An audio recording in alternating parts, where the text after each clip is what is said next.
Hello, friends. Welcome back after lunch. Did everybody enjoy your food? Our gracious, most gracious host pulled the shades for me fighting my migraine, so hopefully you don't all fall asleep in the next session. I will do my best to keep you awake, and maybe we'll have a little bit of fun making the brain simple. My husband is handing out a handout that looks nothing like a brain, and I'm not for sure if we have enough copies, but if we run out, we'll get some more made before the session is over.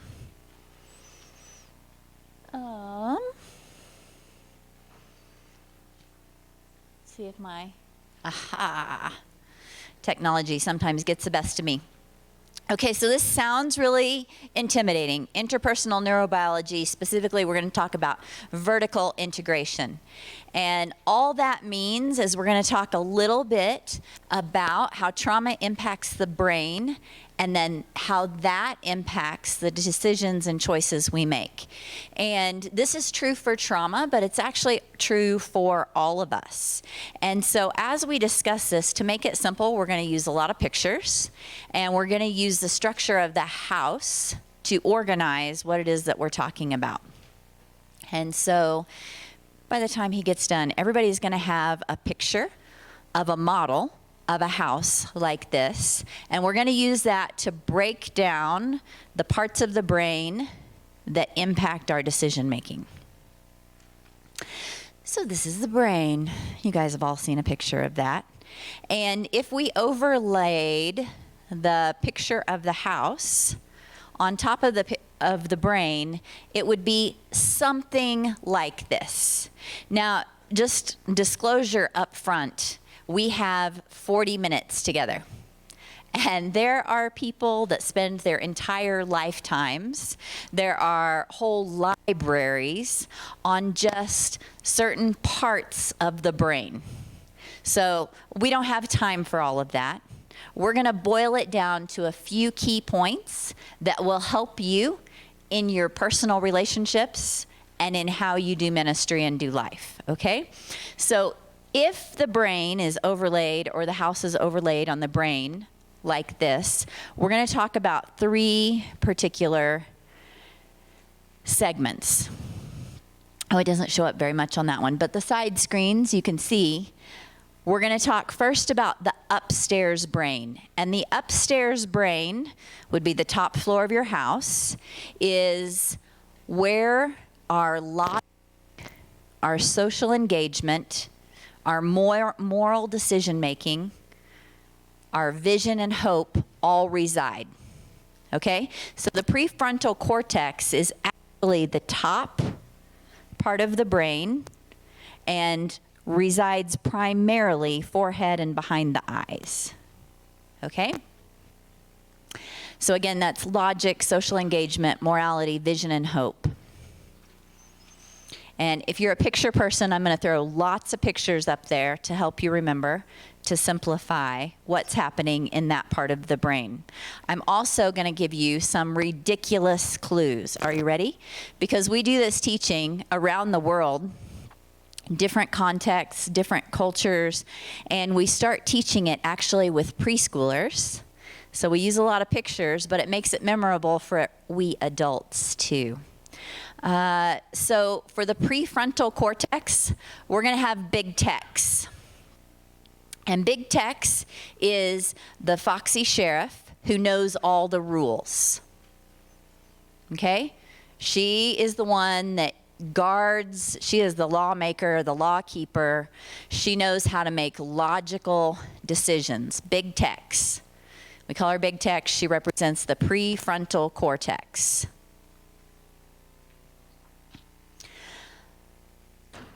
Now, sometimes in our life, we get in a situation and maybe we're happy and fine, and then something irritates us and we get a little bit more agitated, and a little bit more agitated.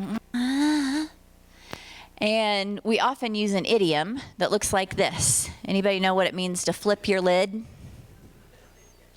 Yeah? Okay, so we know what it means to flip our lid. What that means in the context of brain science is actually, we move from the reasoning part of our brain because of a chemical and hormonal response.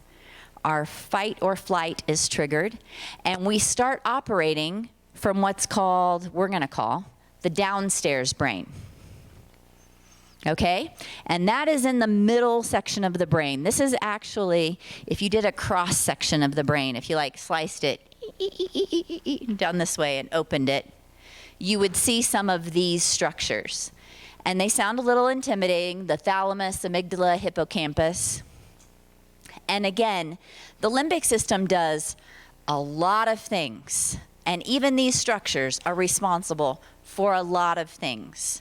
But because of time and because of our course of study, we're going to make it really, really simple about what each of these parts of the brain does. So, the thalamus. The thalamus functions as if a sensory receiving station. And so we're going to call it the llamas. The llamas with big ears and big eyes that at any threat perks up and looks around. So the thalamus is where all of your senses come in and are processed.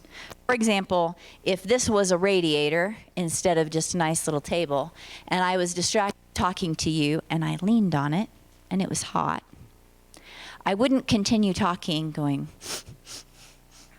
like, something feels hot. Oh, I should probably move, right? If it was a radiator and it was hot and I bumped up against it, what would happen? Immediately I would respond without logic, without thought, without decision making. My body would perceive hot, and my thalamus would go danger, and my body would move. Okay? So the thalamus is responsible for receiving all the senses. You smell cookies baking. You smell a skunk on the side of the road. You see out of the corner of your eye something move by quickly. For me, that triggers a very big startle reflex. And it's likely just my husband in the house. We've had to navigate that over the years. Okay, so the thalamus is the big ball in the middle of this picture. And it is responsible for receiving sensory information. The next thing we're going to talk about is the hippocampus. In this picture, it is represented as the weird blue caterpillar, half circle looking thing right there. And for our purposes, the function of the hippocampus that we're going to talk about is this is where our memories are stored. Okay? So the thalamus receives information. Say, I walk outside and I smell chocolate chip cookies baking downstairs. Without thinking, my brain is going to start searching the library. Hippo, the librarian, is going to start searching the hippocampus for all chocolate chip cookies. Chocolate chip cookies, chocolate chip cookies. Oh, baking in the kitchen. Oh, happy memories with my kids. And I'm going to think, chocolate chip cookies. And I'm going to feel a response based on smelling the cookies and the history that I have with that. Some of you were here last night and heard about my grandfather's use of a song called How Great Thou Art. Still, when I hear that sound, without logic or a reasonable response, there's no threat to me now. But my thalamus, I hear it. The thalamus sends a message to the librarian, the hippocampus, and the librarian takes down the book, How Great Thou Art, How Great Thou Art. And all I find is trauma, and my body responds as if I'm in trauma, even though I'm not right now. Okay, so we see how the two work together. So we have the thalamus, the hippocampus, And then we have the amygdala. We have Amy the gorilla. Amy the gorilla represents the amygdala. And the amygdala are the two purple boxing glove kind of dots there. And the amygdala are responsible for actually our fight or flight response. The amygdala is often called the aggression center of the brain. Experiments show that if you stimulate electrically the amygdala, you produce feelings of anger, violence, fear, or anxiety.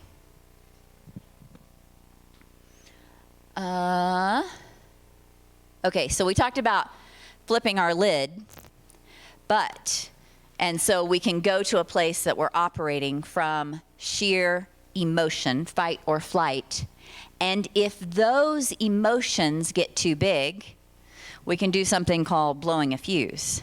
And if we blow a fuse, we're going to sink even lower down into our house, into the basement.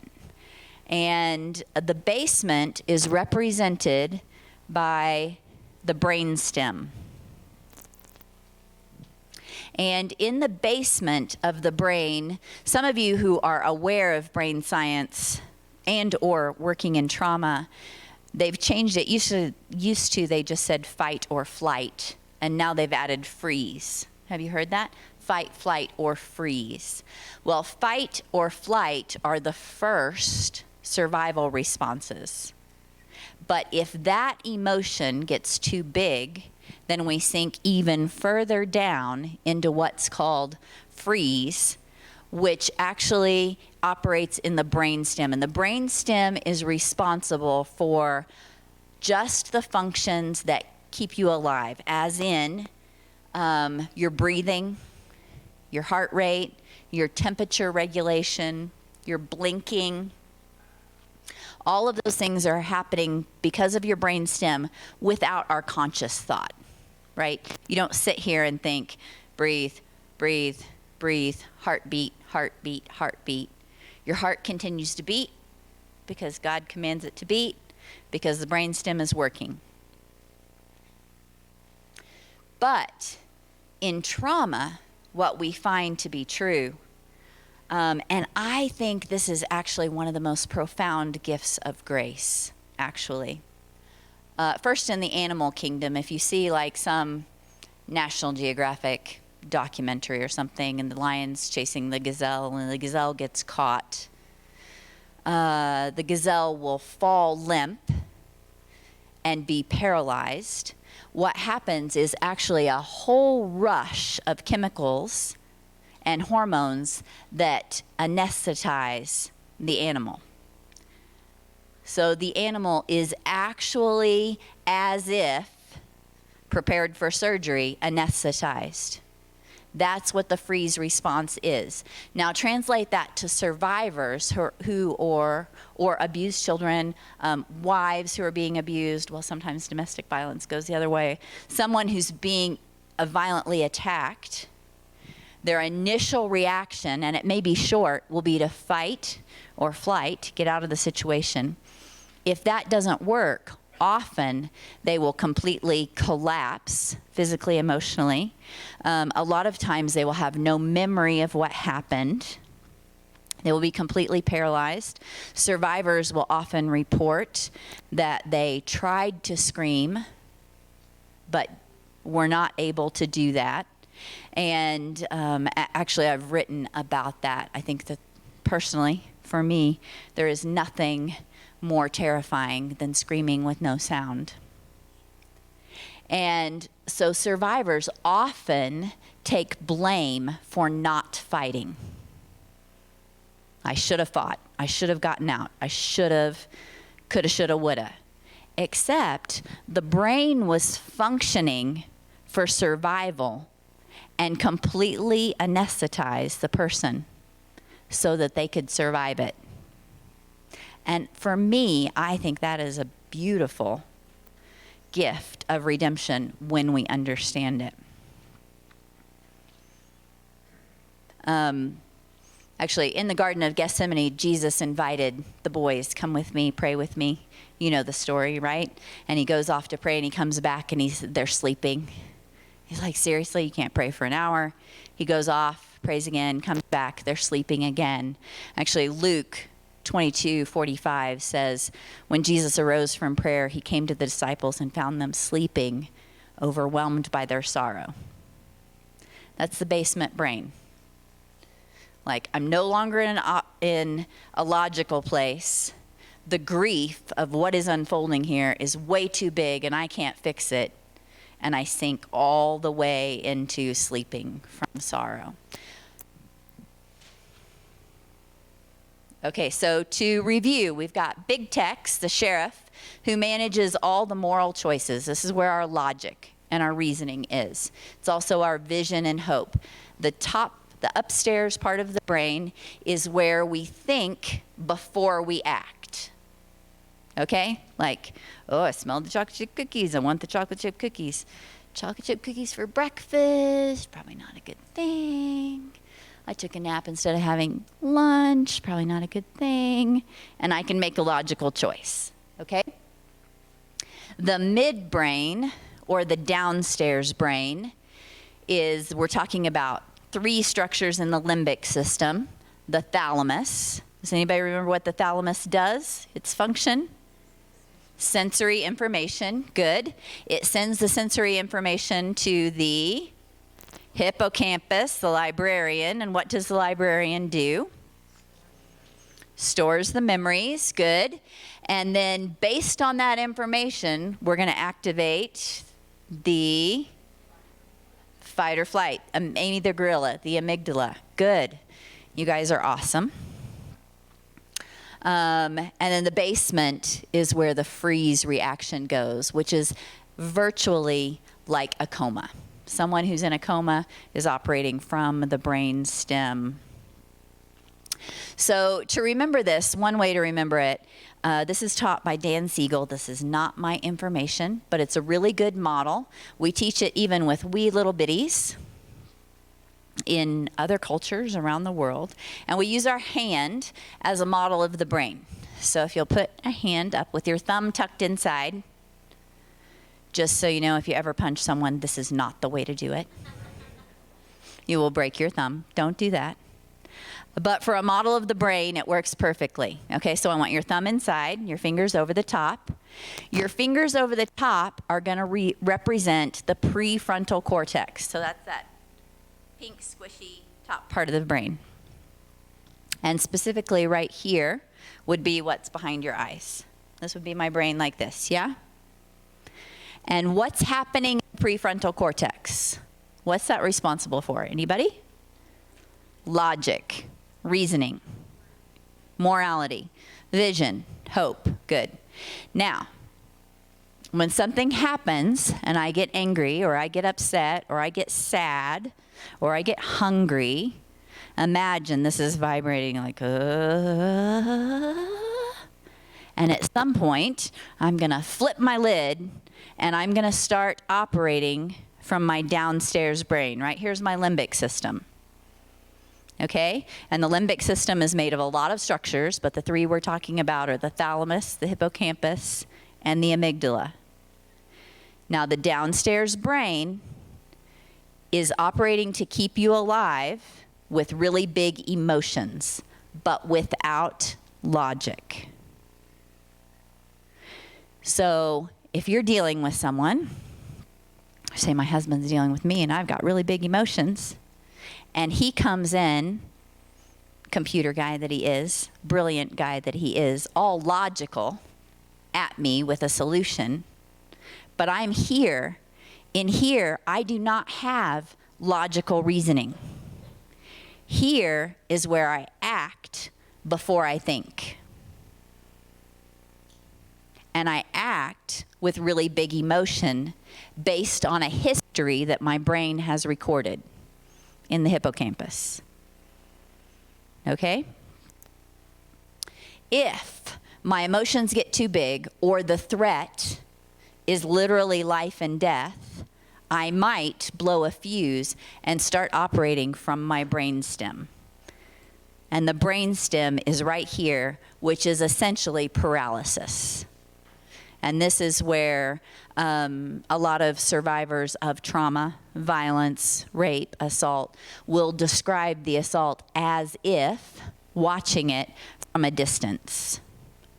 They literally, their intellect, their logical brain separates from the part of the brain that records the memory. And so reporting the event is as if they are separate from the event. And that's a survival strategy, and it's the way the brain's designed. And it is a miraculous gift of grace. So this top part is the thinking part. And it's where we make calm choices, reasonable choices. It's where I can think about what I want in the future. Downstairs brain, the thalamus, the llamas, Hippo the librarian, and Amy the gorilla, happening in that part of the brain. And then the brain stem is, the brain stem is what does your heart rate. I got ahead of myself, sorry. Okay, so logic, social engagement, empathy, morality, vision and hope, thinking before acting, all happens in the upstairs brain. That means if I want to buy a new washing machine and my husband has been working all day and he was stuck in a traffic jam and he comes home and missed lunch and he's hungry, and if he is operating from his downstairs brain and I want to have a logical conversation about a new washing machine, is it going to be a successful conversation? No. And it's not that he doesn't want clean laundry, right? And it's not that he doesn't want me to be happy with a new washing machine. It's that at that moment, he's operating from the downstairs brain. Okay, so let's put this in the context of any relationship. You're working with a child, you're working in ministry, you're working with your pastor. Whenever you're having a conversation and it starts to get, I don't know, what we might call heated, you both start getting, What that is your prefrontal cortex is vibrating. And if one or both of you flip your lid, there is no logical decision making happening in that point. You cannot come to agreement or to a conclusion from the downstairs brain. What has to happen is one or both of you have to bring logic back online. And that's entirely possible. The thing about the model of the house is, one of the things I like about it is, if you like allegories, if you like imagery, I'm a very visual person, but there's a staircase and we can go up and back, up and down the staircase all day long. We have the capacity to be happy and logical, and somebody cut us off in traffic and we're in the downstairs brain saying things that are not glorifying to God or man. And get to where we're going and see a friend that we have missed and haven't talked to in a year, and immediately we're back in this happy, logical, engaging place, social engagement. Tell me, how are you? Where have you been? They start telling you, you know what, I'm having a really hard time. I had a miscarriage last week. My marriage is in trouble. Guess what? They start expressing big emotions. You start empathizing with them. They're expressing their grief. You start empathizing with them. You're feeling that move down. You may cry with them. You may pray with them. And in that social engagement, you're able to move back up the ladder. When we go to sleep at night, actually our brain cycles through these all night long. We have different stages of sleep. And it's actually, most people think the basement, you gotta stay out of the basement. where the collapse or the freeze is, except actually that's where growth and healing happens.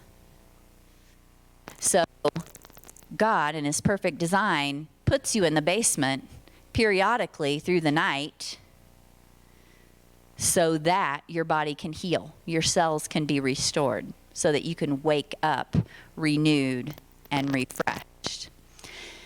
Now, the thing is, let me go ahead and put all of these up here at once. The thing is, all of us have a tendency to stay in one of the three levels. No judgment associated with that. There are some people that are super highly logical, and they don't have a highly developed capacity for emotion, for expressing emotion. So they want to do everything they can to stay out of the downstairs.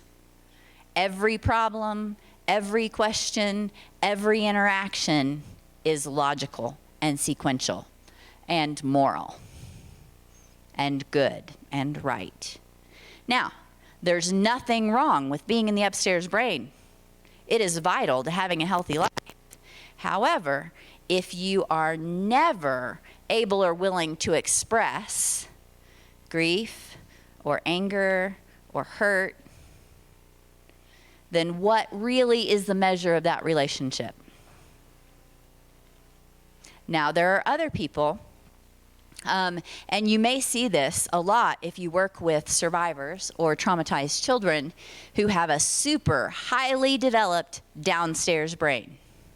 And the tiniest little thing keeps them, puts them in the downstairs brain. And all you see is really big emotion and really big reaction. And they have very little capacity, knowledge, or understanding. They have very few neural pathways to think logically or have a vision for the hope in the future, because they didn't develop it as children. It hasn't been developed. It can be developed, but it has not yet been developed. And then there's another group of people that, because of life or circumstances or trauma or burnout, spend a great deal of their time in the basement. And these are people with clinical depression or anxiety, agoraphobia. They don't leave the house, recluse.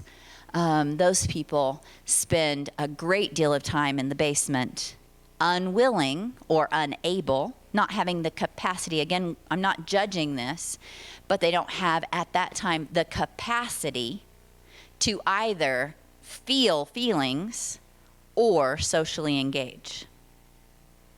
Does that make, are you tracking with me? So the ideal healthy model is exactly what God does to us when we're sleeping. And that is a healthy and continual cycle, up and down and back again.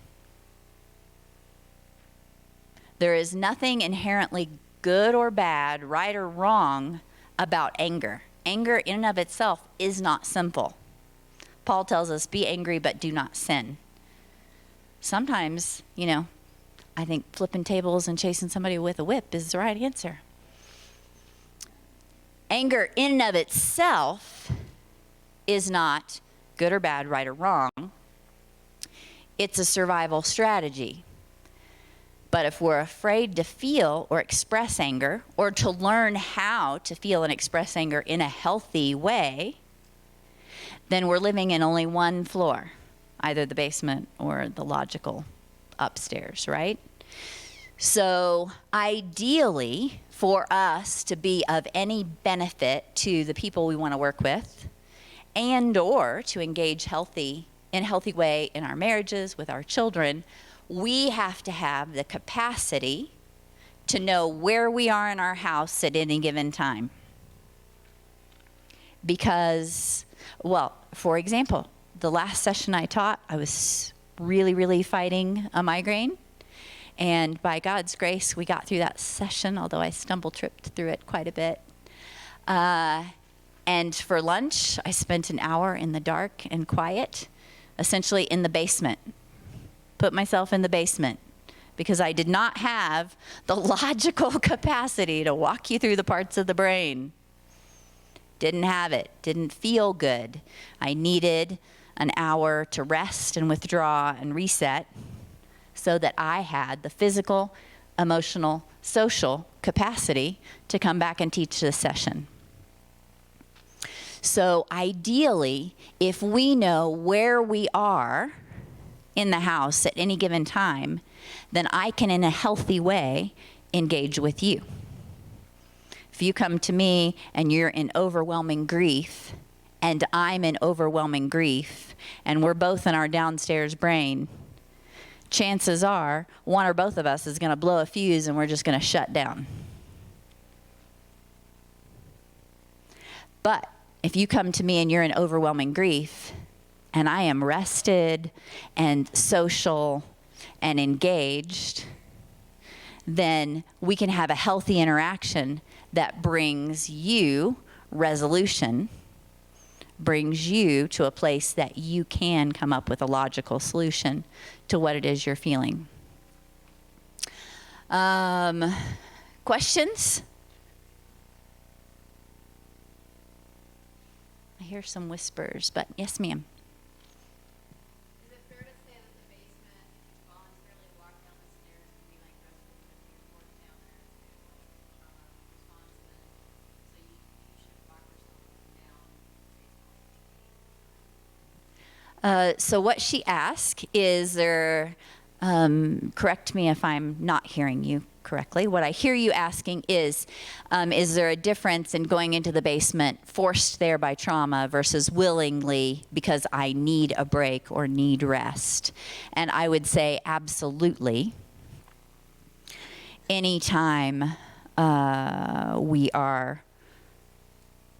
body is forced into shutdown because of trauma, trauma inherently changes my view of myself or of God or of the world. And so anytime trauma puts me in the basement, it's going to put another memory in the hippocampus of why the world is unsafe. And so future situations that may not even be unsafe, but the thalamus recognizes and the hippocampus says, oh crap, it's how great thou art. Right? Just for an example.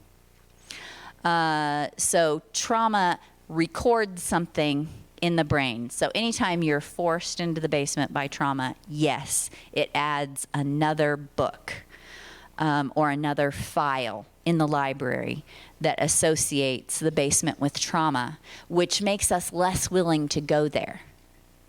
Okay? So a lot of people suffer burnout in part because they won't willingly go to the basement. They won't willingly rest. Or they don't have the capacity to rest because their brain is spinning with adrenaline and cortisol all the time. And if you have activating chemicals like adrenaline and cortisol that are making your heart race, that are making you sweat, that are making your skin flush, that are making your eyes wide, this is not a restful place. It is the opposite of restful. And if my work and my life live in that state, then I don't want to, or I don't have the capacity to go down to the basement and rest. Other questions? Yes, ma'am. Yes.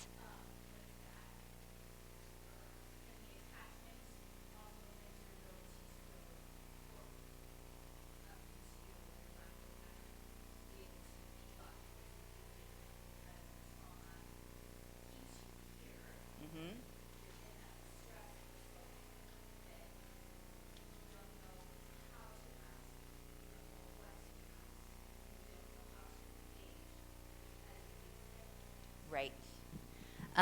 So was everybody able to hear that question? Yeah. Okay. So great question. And you could get up here and teach. That was a perfect summary. Exactly. So when we work with traumatized people and or traumatized children who have a highly, highly developed limbic system, their survival strategy is spot on. They are all big emotion, big expression, but they have very little capacity to even know what it is they need, want. They don't have a vision and hope for the future. They're all about right now. And in developing a healthy attachment, which can be developed over time with investment, one of heart and time and energy and prayer, one of the things that we teach in other sessions, we label give voice. And give voice means this child doesn't even know what they need. I can see what they need, or I can see what they're feeling. They don't even know. And so if I can sit down with this child who's melting down and go, hey, baby, it looks to me like you look sad.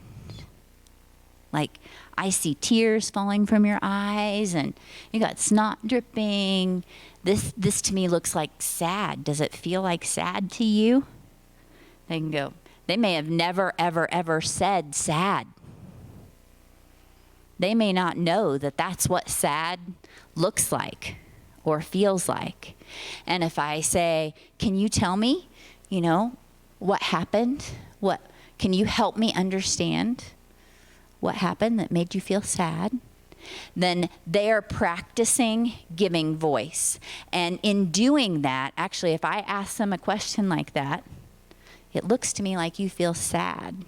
Can you feel the tears on your face? Do you want a Kleenex? What I'm doing is I'm engaging their logic. I'm bringing their logic back online. We're still a long ways from problem solving, but I'm getting one step closer to a logical social engagement. And that's where where the bonding and the healthy attachment comes in, because as you build the healthy attachment, you are more able to give voice. When they learn how to express their needs, then eventually they are able to self-regulate instead of requiring you to self-regulate or to regulate them. Other questions? Yes, no, maybe so. No? Are you guys sleeping? No. Processing's good. So here's just another picture of the house and the brain. This one, they don't put the basement over the brain stem. But the takeaway from this session is really that at any given time throughout the day, you're going to be, if you're in a healthy place in your life, you're going to be moving up and down the staircase all day long. And it is a warning sign to you, a matter of consideration and maybe prayer. Like if you're stuck on one floor all the time, then we need to investigate with the Holy Spirit, with a friend, with somebody who loves you. Why am I stuck only in the downstairs? Why am I stuck only in the upstairs? Because when we're able to, in a healthy way, move up and down, then we can, with the people we care about in relationship, our coworkers, our ministries, our work, then we can move with them up and down. So I often give the house as homework that for a 24-hour period of time, you make a chart of where you've been in the last 24 hours. So I woke up and I was happy and socially engaged, or I woke up and I hadn't slept at all, whatever. And my coworker made me mad and I was here. And my child made me laugh and I was here. And my boss rejected my proposal. And my coworker stole my work and I was here. And by looking at your graph over a 24-hour period, it will help you to understand this process, but also help you become aware of what's happening in the people that you're engaging with. Okay? So that's it. I finished with 1 minute and 50 seconds left. So you guys get to be the first to the snacks, maybe.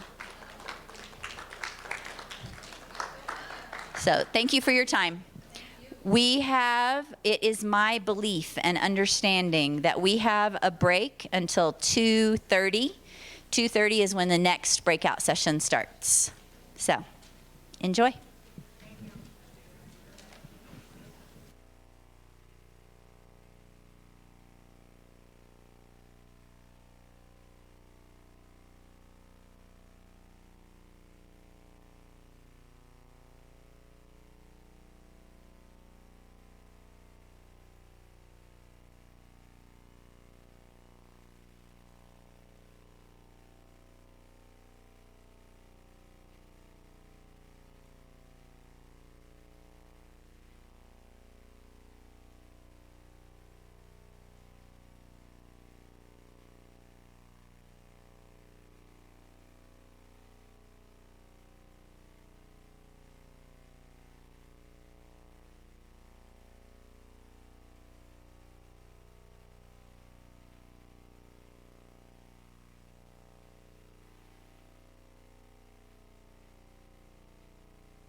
Nice.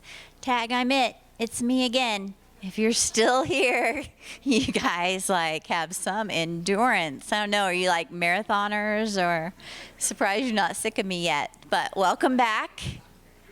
Welcome back. This session actually is one of my favorites in that it's fairly simple to teach and understand, but for me was really enlightening when I started to discover that there are 3 typical ways that we relate to other people. And while we're in the midst of a whole conference about human trafficking, and this applies to how we would interact with survivors or exploited peoples, it also applies to how we relate to every other human in our life. So this is going to relate to how you relate to the girl checking you out at the grocery store, the cashier, or the person at McDonald's, or the homeless guy on the street, or your coworkers, or your children. There are 3 specific ways that we tend to relate to other people. And so I'm going to start by telling you a story about this little girl. And we're going to pretend that this little girl is 12 years old. Can you imagine that? You with me? This 12-year-old little girl, unfortunately, just found out that she's pregnant. So the 12-year-old is pregnant, and the police get involved in this case, because if she's 12 and she's pregnant, then I'm not sure what the age of consent is in Wyoming. It's different state by state. 15, 16, something like that. 21. So there's a 12-year-old that's pregnant. The police get involved. Now, what do you think is the police's, their agenda? How do they see obtaining justice for this 12-year-old little girl? What's their agenda? Anybody? Jail, prison. Okay, to get jail and prison, what do they need? Proof. What, they need a suspect? What did you say, Sarah? Confession. DNA. Okay, the baby's going to give them some DNA, so that's some good stuff. So the police, their agenda is this little girl, obviously, clearly something happened. She's not yet at the age of consent. We need to arrest the bad guys, right? We're good with that. That's a good and a reasonable goal. Okay, so the police are involved. Now also, she's 12 years old, and medical professionals are involved. What do you think the medical professionals' agenda for this 12-year-old is going to be? Too many at once. Somebody raise your hand. Evidence. Okay, what was? Prenatal care. Some might want to abort the baby. Yep. Any other? I heard something over here. To protect the child. To see if the mother has trauma. Yes, over here. Yep, they can do a rape kit. They can do some investigation. So the medical professionals, their agenda is the health of the girl in front of them. Now, depending on their background and their beliefs, that may be for her to carry the baby. They may recommend aborting the baby sometimes in our day and age. We're not going to argue how much of a violation that is right now. But the medical professional, their agenda is for the medical health of this girl in front of them. Okay? So now we have police involved, we have medical professionals involved, and with their collective effort, we're going to get social services involved. So a social worker, family protective services, some variation thereof is going to get involved in this case. What's their agenda for this girl? Safety. What else? The child's intentions. That's what you think the social worker is going to explore that. Okay. Uh-huh. Physical safety for her. They want to make sure she's in a safe place, right? Like, what do we need from here so that she doesn't continue in a situation that resulted in her pregnancy? Good. Now, all of these people are involved. Perhaps, if we're lucky, there are people from a faith-based community that are also involved in the care of this little girl. Now, if you're a ministry leader, a youth group leader, maybe she's in your youth group. A Sunday school teacher, maybe she's in your Sunday school class. If you're in the faith-based community, what's your agenda for this little girl? Her spiritual health, okay? Anybody else? Justice. We want her to find Jesus, right? We want Jesus to be enough for healing for this situation. Any other thoughts on that? So we've got a whole, yes, ma'am. Psychological and emotional well-being. Yep, faith-based community might overlap with medical professionals, law enforcement, social workers. Hopefully you have all of those in your church community. Okay? So there's a lot of common goals, but the foundation, the core of all of those goals is the well-being of the child. Right? Are we in agreement with that? Like, nobody has nefarious plans of these helpers. Obviously, she got pregnant. That guy was nefarious, but of these people, they all have good intentions for the girl, for her well-being. So here's the question. Of those groups of people, you've got medical professionals, law enforcement, social workers, faith community. Of those four, how would we rank them? Who knows best what this 12-year-old child needs? Who wins?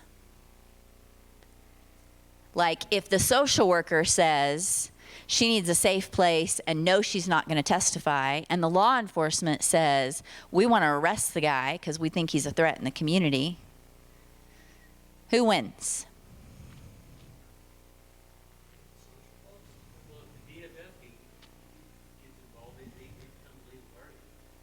They become the legal guardian, but what if she doesn't want to prosecute?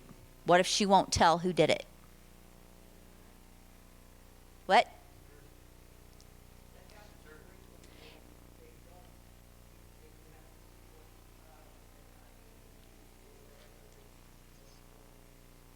Good, good, good. Here's the thing, and this is tricky, and it may provoke some of you, so let's just like take a deep breath. The 12-year-old child is the expert. She's the expert. Everybody else has expertise and has good intentions. Okay, now the 12-year-old, she needs the perpetrator arrested. She needs justice. She has no capacity on her own to go arrest the bad guy and put him in jail. Right? We're in agreement. She needs medical care. Hopefully she's going to carry the baby. She needs medical care. She does not have the capacity to do her own prenatal care and deliver her own baby. She needs the expertise of the medical field. She needs the support of a community to get an education, the social workers, a safe place to live. She needs the support of a faith-based community, people who know how to walk with Jesus, to walk her, love her towards Jesus. However, there is all of those people have expertise in their own field with her best intention at heart, but she alone is the expert. Because you know what? The cop, the police officer who's noble and valiant didn't sleep in her bed. He doesn't know what she's been through. The social worker She hasn't lived in that house day in, day out, year after year, experiencing what this child has experienced. The Sunday school teacher, none of them are living in her space, in her body. She alone is the expert. So we have these three different ways that we tend to relate to other people. And like I said in the beginning, this applies to all of our relationships, but this story really crystallizes it for us. We come at relationships from three different ways. The first way would be as the superhero. Da ta da! I have the solution. I'm going to swoop in and save the day. I was outside when Kay and Sean were talking earlier, but she said, I wanted to get a cape and rescue the girl and kill the pedophile. I was like, you go, Kay. We have a tendency to want to be the hero. And this could apply not only to this girl, but to some of your relationships. Maybe you have a best friend who is struggling with addiction. And you know when she's going into a dangerous situation, and you are constantly trying to subvert her making that choice that's going to lead her back into addiction. So you're the superhero. I got it. I can save it. I know how this works out. So the superhero sees the problem and has a plan for how to fix it. But a fixer always betrays friendship because it sets up a hierarchy. If I'm coming in to save the day, that means I know how to fix it and you don't. I have a plan and you need to come in line with it. Maybe. But when we're in this relational position as the superhero to the victim that needs to be saved, it is destined for burnout because we cannot in our own strength ever change or fix another person. We can have the best intention, we can have a good plan, we can in fact have the correct plan. But we do not have the power to change or fix another person. And inevitably, if I am trying to fix this broken person, this poor, sad, broken person, and they don't follow my advice,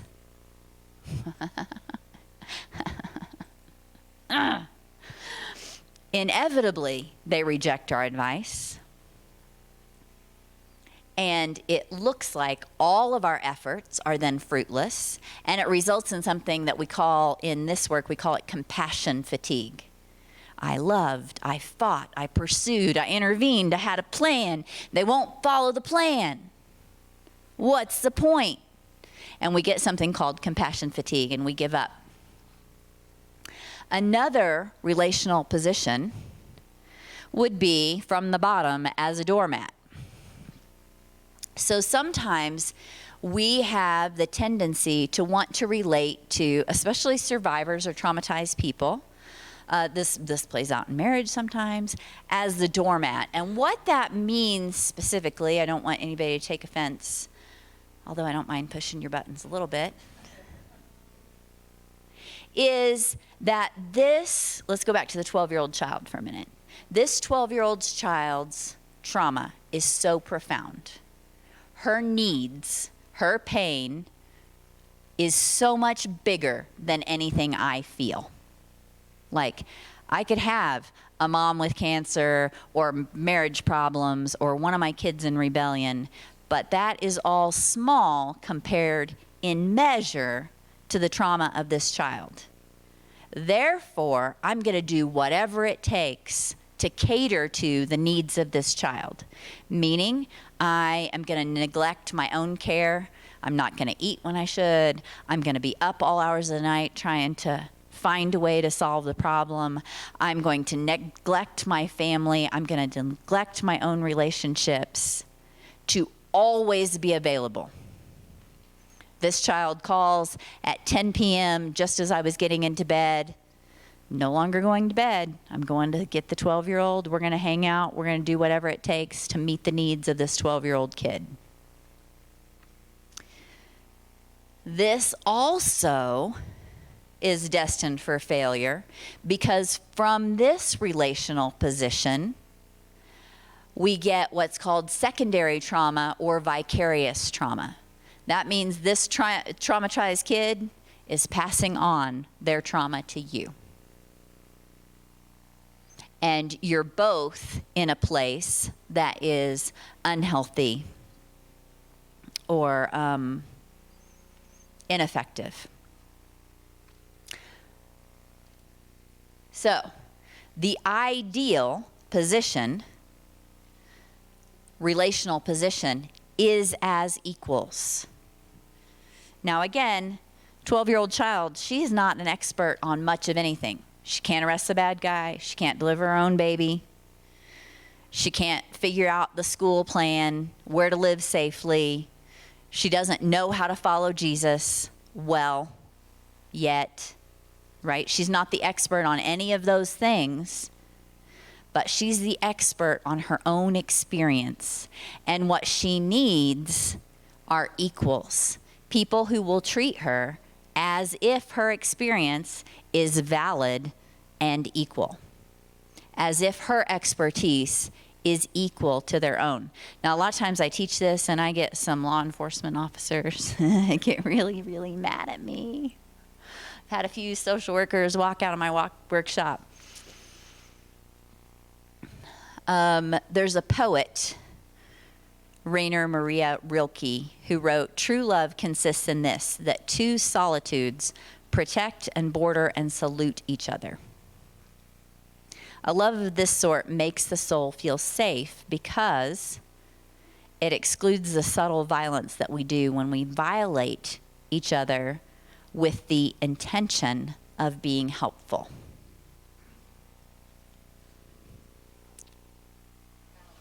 Ouch. That stings a little bit, right?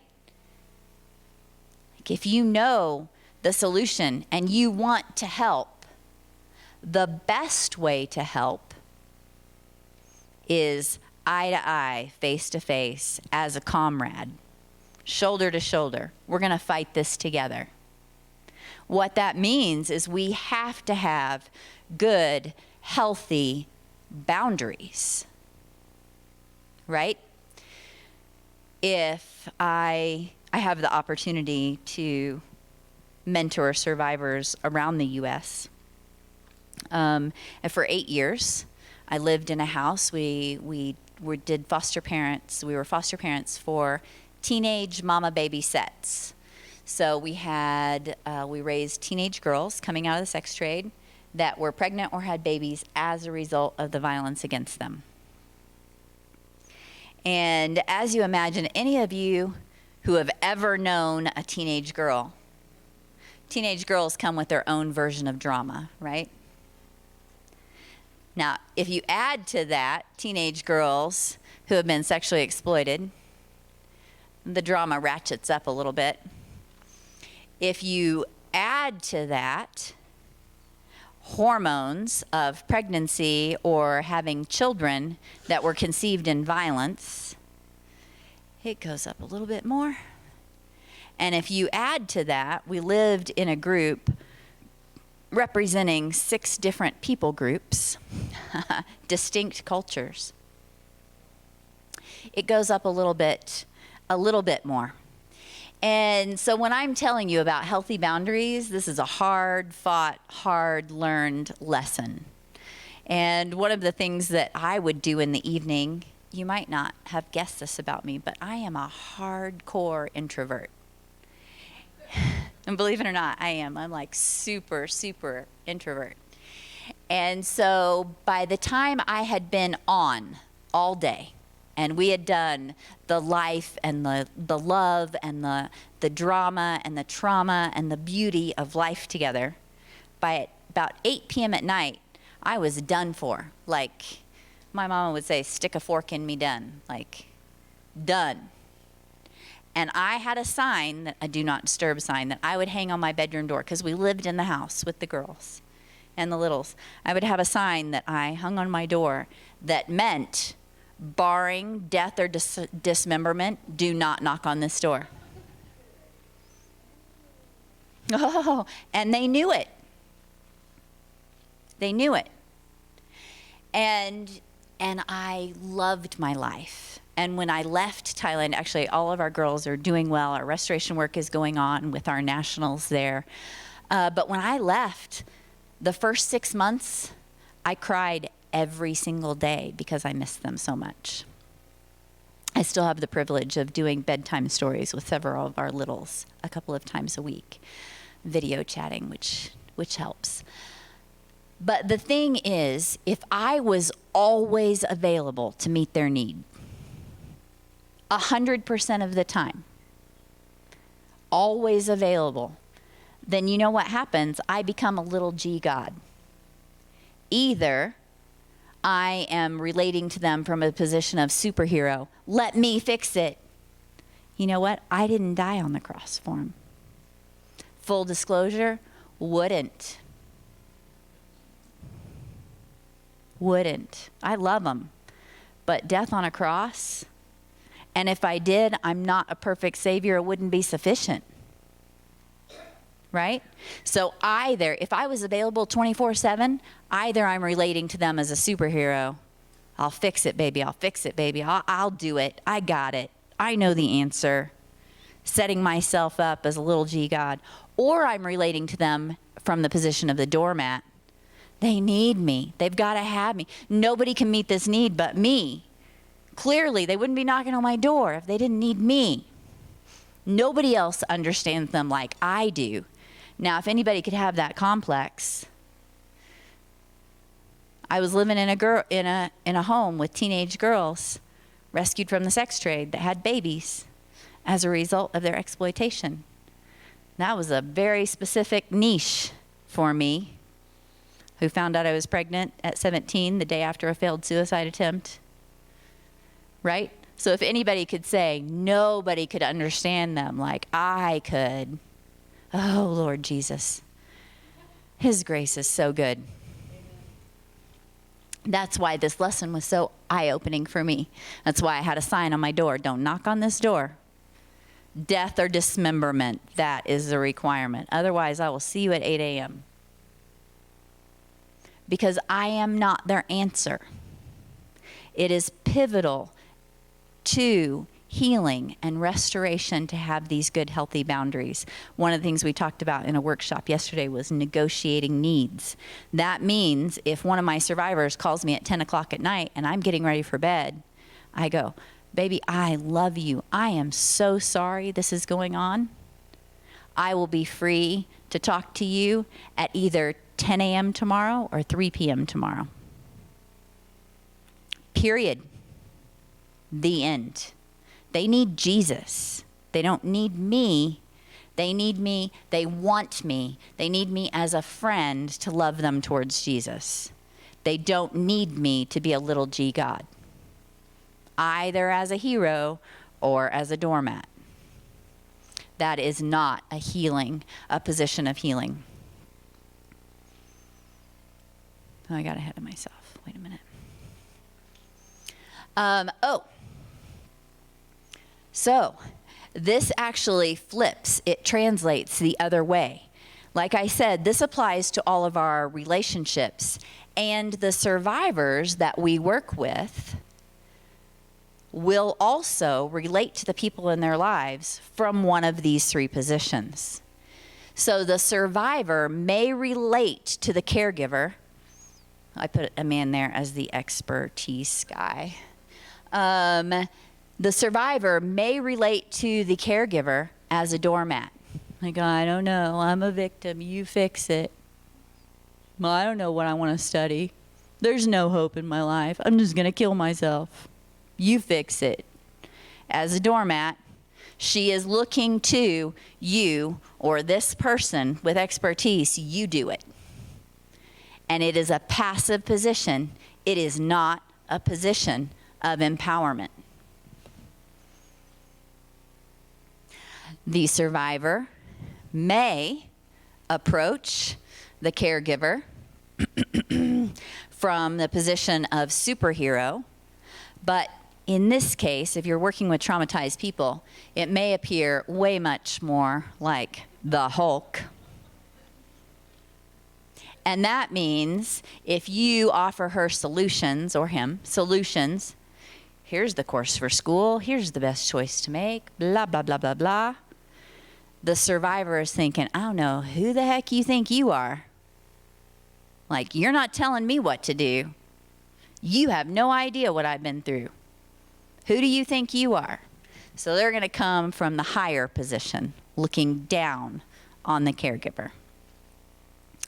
But ideally, just like we were talking about in the other piece, equality is the only position of empowerment. And by equality, I mean autonomy. That means the capacity to see and respect each other as equally created in the image of God. You're fallen, I'm fallen, we're both struggling towards Jesus. Like, let's figure this out together. I didn't die on the cross, I can't fix it. I can walk with you, come walk with me towards Jesus.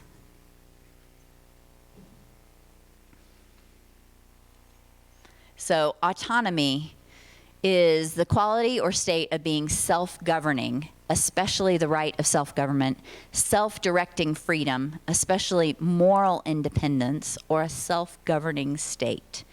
So if we're relating to each other from the superhero, then she always needs me to come in and save the day.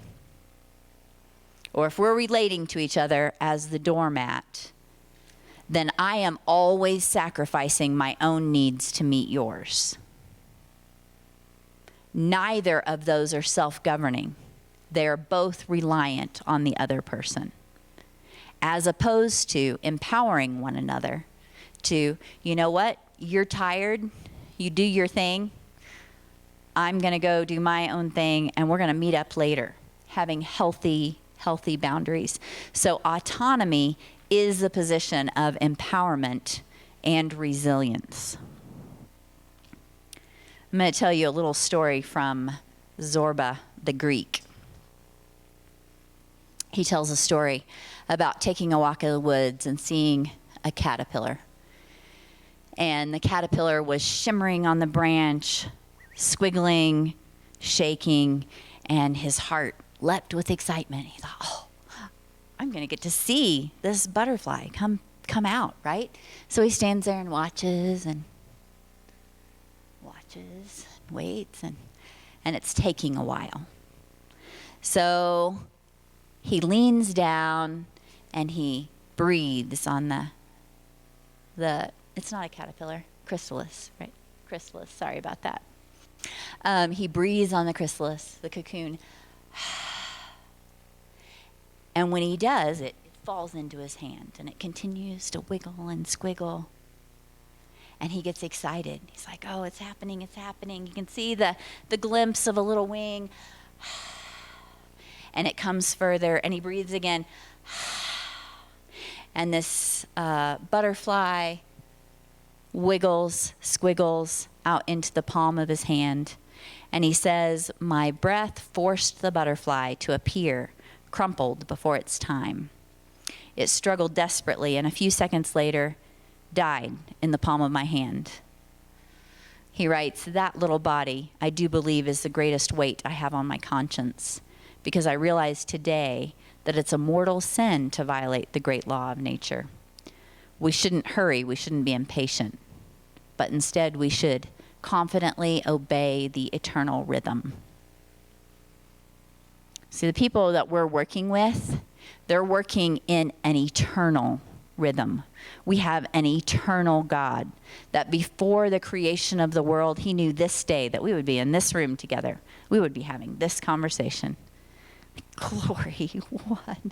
Oh, Lord, forgive me for where I mess up. He knew all of that and brought us together. And he is at work in the lives of these traumatized people. whether we see it or we don't see it. Often we don't see it, right? It takes a lot of skill. It takes a lot of practice to learn how to see God's hand in the midst of trauma. But he's there. If the word of God is true, he's omnipresent. If he's omnipresent, that means he's there. Emmanuel, God with us, period. That's why he came in this season, born into the dark. He's not afraid of the dark.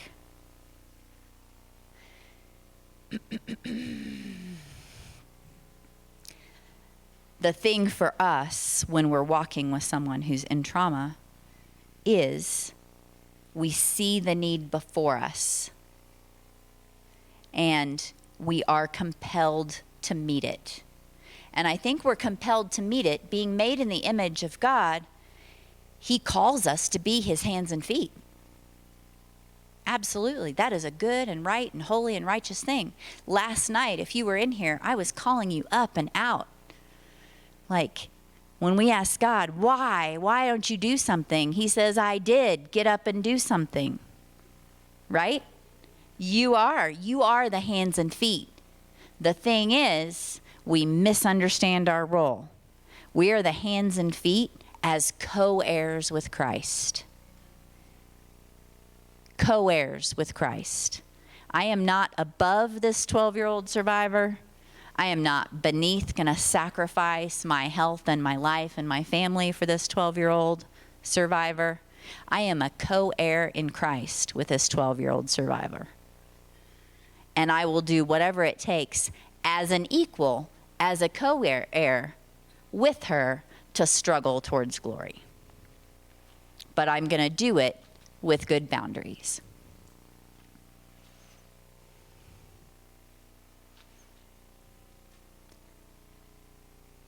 There's another quote from Parker Palmer that says there's a sharper way to put this to a point.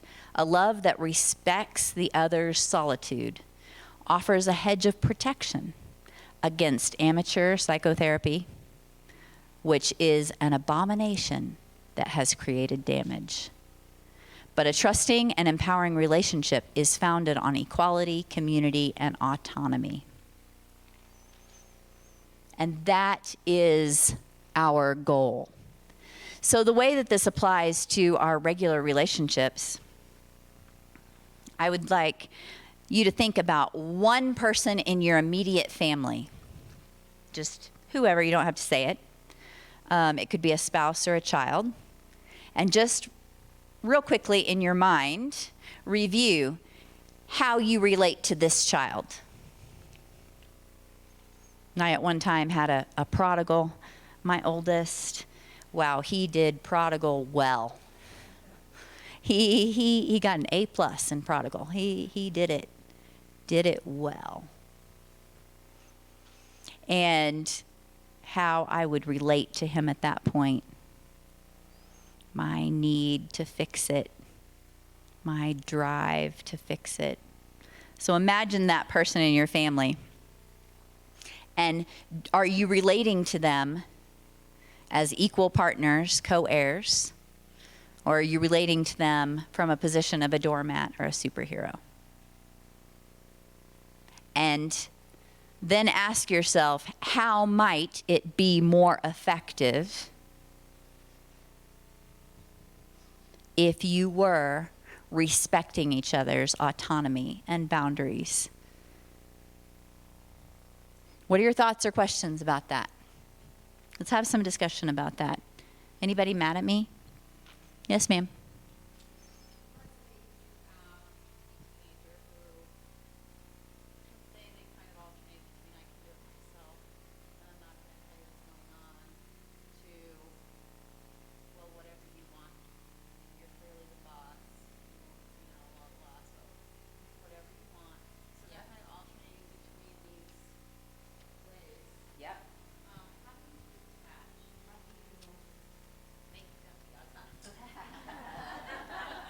That's a great question. So what she asked was, what if you have a teenager, some anonymous teenager that we're talking about? Asking for a friend. What if you have a teenager that is switching back and forth between the Hulk, I know what I want, I'm going to do what I want, you're not the boss of me, to fine, whatever, clearly you're the boss, you decide. So we see both ends of the spectrum. Her question was, how do you encourage this teenager towards autonomy? Chocolate. Bribes. Anybody for bribes? Bribes going once. What are our thoughts? Anybody have a thought about that? Experienced parents out there? Yes, Miss. Mm-hmm.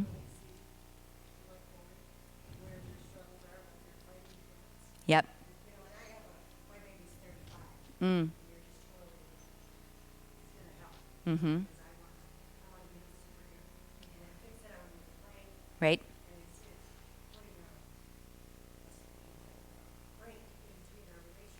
Mm. Right. Right.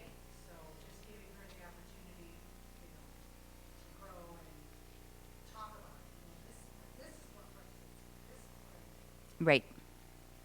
I think that's a great point, Lisa. I would say what we found foundational to our work in Thailand and is still ongoing is two factors. If we're going to deal with each other as equals, then that means we both demand and give respect. So I am not going to tolerate one of my teenagers talking to me in a way that is disrespectful. If I'm going to treat them as an equal, they're going to be an equal. And I'm going to go, hey, baby, we don't talk like that. I don't talk to you like that. You don't talk to me like that. Period. When you want to have a talk, I'll be in the kitchen. So I'm going to set really clear boundaries, and I'm going to respect their choice. That means if they're going to continue to be disrespectful, I'm going to separate myself from that situation. Like, no, you don't get to talk to me like that. I love you. I respect you. This is how we talk to each other. When you want to have a conversation, we'll have a conversation. So I'm going to call them up and out. If they're doing the passive, I don't know, you're the boss, you decide, whatever, I am going to, again, encourage them. Like, you know what? I say baby a lot. I raise girls. Actually, 2 of the children born to me were boys, but I've had way more girls come through my home than boys. I call my boys baby too, so there. I'd say, you know what, baby? I lived my life. I did teenage. Like, I wouldn't go back there for $1 million. Like, this is your life, and here's the consequences of the choices you're choosing. You want to go down this road? Here's path A. What do you think happens if I don't turn in my homework? Well, I fail the class. If I fail the class, what happens? I got to retake the class. If I have to retake the class, I have to go to summer school. Okay, that's path A. Path B, you do your homework. Okay, you hand in your homework, you pass the class, summer school, you get to go camping in Alaska with your dad. I don't know, whatever the alternative is. But really, it's your life, it's your choice. I did high school. I'm not doing your high school. So you pick. Pass the class, fail the class. I love you. That doesn't change. You decide. And then honor their choice. Ouch. Right? I remember watching one of my kids picking up baggage thinking, oh, baby, don't do it. Not because I was being a stick in the mud, not because I wanted to suck all the fun out of his life, but I knew, like, oh, it's going to hurt. Dang it. That's going to hurt. And I would tell him, like, that's going to hurt. I love you. I'm here. I'll respect your choice, but dang it.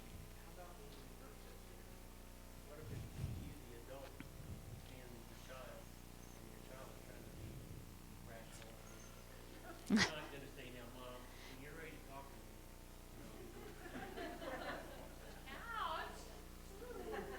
Well, in dysfunctional families, that happens all the time. I have a very tenuous relationship. A lot of people have come up on breaks and like, well, where were your parents? My dad was an alcoholic. My mom was addicted to my dad. I leave them out of my story deliberately because my mom is still alive and she still doesn't know Jesus, and we have a really tenuous relationship. And I feel compelled by the love of Christ to call her once a month. And sometimes those conversations are okay, and sometimes those conversations are, Mama, I love you, but you don't get to talk to me like that. I'll call you next month.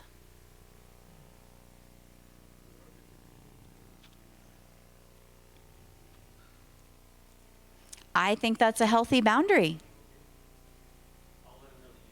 I think that's I don't know, does anybody think that's not a healthy boundary for a teenager to go, you know what? I love you and I respect you. And I expect us to give and receive respect.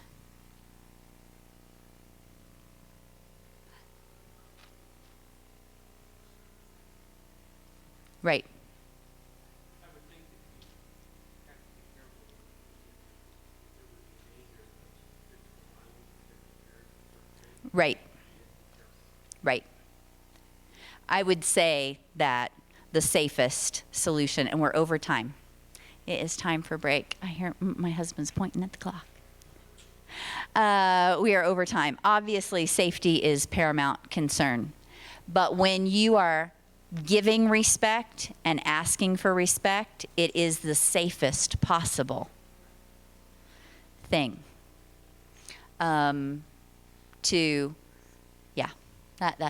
my opinion. Okay. So we have another break. Let me look at it is 3:15 and super quick. You have a 5-minute break before the main session starts in here at 3:20.